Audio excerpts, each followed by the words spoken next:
بسم اللہ الرحمن الرحیم۔ ناظرین حضرات، آج کی ہم اس ویڈیو میں بات کریں گے کہ جنت کی بشارت سن کر انگوروں کا گچھا پھینک دیا اور دو ننھے مجاہدوں کا ابو جہل کو قتل کرنا۔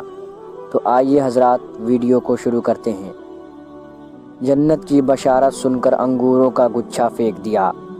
ایک انصاری نے رسول اللہ صلی اللہ تعالیٰ علیہ وسلم کو یہ الفاظ کہتے ہوئے سن لیا کہ جو کوئی آج اللہ کی راہ میں شہید ہوا اس کے لیے جنت واجب ہے۔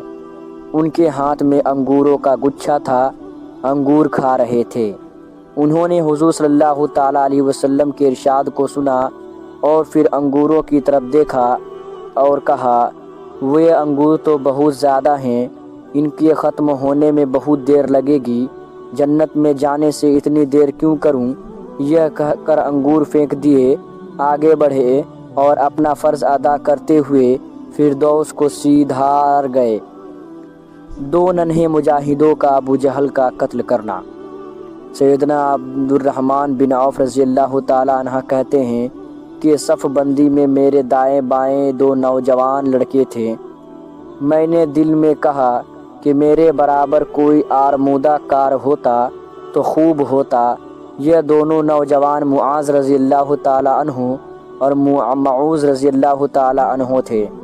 ایک نے چپکے سے مجھے کہا کہ چچا ابو جہل کو جانتے ہیں، جب ہمارے سامنے آئے تو مجھے بتانا۔ دوسرے نے بھی یہی بات آہستہ پوچھی۔ میں نے کہا تم کیا کرو گے اگر اسے دیکھ لو؟ انہوں نے کہا ہم نے سنا ہے کہ وہ رسول اللہ صلی اللہ تعالیٰ علیہ وسلم کو گالیاں دیتا ہے، ہم نے عہد کر لیا ہے کہ اسے ضرور قتل کریں گے یا اپنی جان دے دیں گے۔ اتنے میں ابو جہل چکر لگاتا ہوا لشکر کے سامنے آیا۔ میں نے دونوں لڑکوں سے کہا دیکھو ابو جہل وہ ہے۔ یہ سنتے ہی وہ دونوں ایسے جھپٹے جیسے شہباز کوے پر گرا کرتا ہے۔ دونوں نے اپنی اپنی تلواریں اس کے پیٹ میں بھونک دیے، وہ گر پڑا، جان توڑ رہا تھا کہ ابن مسعود رضی اللہ تعالیٰ عنہ بھی پہنچ گئے۔ انہوں نے اس کی چھاتی پر پاؤں رکھ کر سر کاٹا اور داڑھی سے پکڑ کر سر اٹھا لیا۔ آپ صلی اللہ تعالیٰ علیہ وسلم نے ہر شے کی خدمات کو منظور فرمایا۔ امید کرتا ہوں آپ لوگوں کو ویڈیو پسند آئی ہوگی، تو ایک کمنٹ کر دیں اور بیل آئیکن دبانا نہ بھولیں۔ السلام علیکم۔